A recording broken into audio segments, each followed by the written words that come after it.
asalaamaaleykum wa rahmatullah asalaamaaleykum ñu ngi leen nuyu di leen di siyaar mboolem képp koo xam yaa ngi topp sunu site bii di 94 Walfu Sénégal seen analyse chronique yi nga xam dañ leen ko defal saa su nekk ci réew mi ak bitim réew ñu ngi leen di jaajëfal ñu ngi leen di siyaar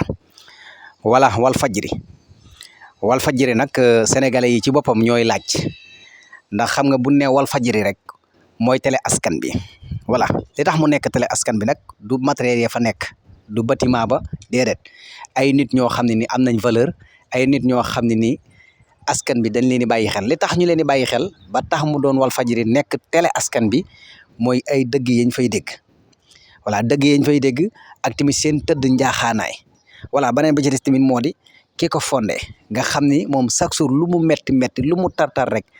askan bi lay féetal ndax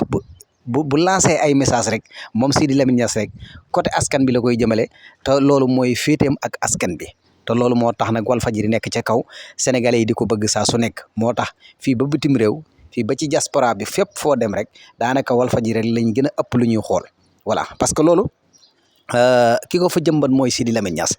kan nag buñ demee ba tollu fii nii ñu gis yenn journaliste yoo xam ne nii wala ay chroniqueur ñoo xam ne nii wax dëgg yàlla ku leen xam wala ku leen gis ku leen dégg daanaka mën naa ne da ngay xam ne ñii moom vraiment ay nit lañ yoo xam ne dañuy téye ay nit ci plateforme boobu noonu di Walfadjri waaw bu ñu demee nag voilà sénégalais yi dañ naan ayoo lan moo xew voilà Cheikh Niass mooy directeur bi xam nga Cheikh Niass tamit génnoon na fi lancé woon fi ay message wala problème yi fi amoon wala ak bi mu génnee day jaay wala lii di wala société bi la caaju yooyu yëpp c'est parce que lan la mooy kon bu ñu demee ba toll fii ñu gis ay nit ñoo xam ni surtout nag journalistes yi nga xam ne xam nañ leen ràññee nañ leen bu baax a baax a baax a baax nga xam ne tey boo demee sax ci seen YouTube bi daanaka dem na 1 million de vues li déggal 1 million de abonnés li tax mu am 1 million de abonnés yooyu noonu kon ñett ñi joué nañ ci rôle bu am solo lan moo tax nag ñu démissionné ñoom ñoo jékki-jékki ñëw démissionné wala lu xew daal loolu nag sénégalais yi bëgg nañ koo xam parce que tamit ku mel ne Moustapha Diop di directeur ba ak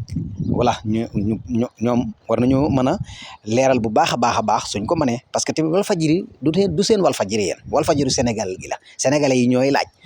amul njaaxle nag ci ñett ñi nga xam ne nii voilà ni ñu demoondoo nii nekk na loo xam ne voilà Walfadjri dafa am problème wala lan moo xew dëgg la vie privée nag am na waaye daal yéen na ngeen xam ni télé bi moom day télé askan bi da ngeen koo bokk ak askan bi kan bu gisee lu mel nii wax dëgg yàlla danañ laaj ba xam lan moo xew voilà ñun tamit wax dëgg yàlla def nañ suñu rôle mooy ñun porteur de voix lañ gis nañ ni daal sénégalais yi voilà lii xew Walfadjri neexu leen te Walfadjri mooy seenub télé kon nag buñ gisee yu mel nii war nañoo laaj lan moo xew ca Walfadjri kon Cheikh Niass voilà moom mi directeur ku ci mën a génn nañu leeral daal bu baax a baax parce que tamit voilà télé la boo xam ne nii askan bi dañ ko bëgg voilà nekkut nag télé boo xam ni voilà day télé n'importe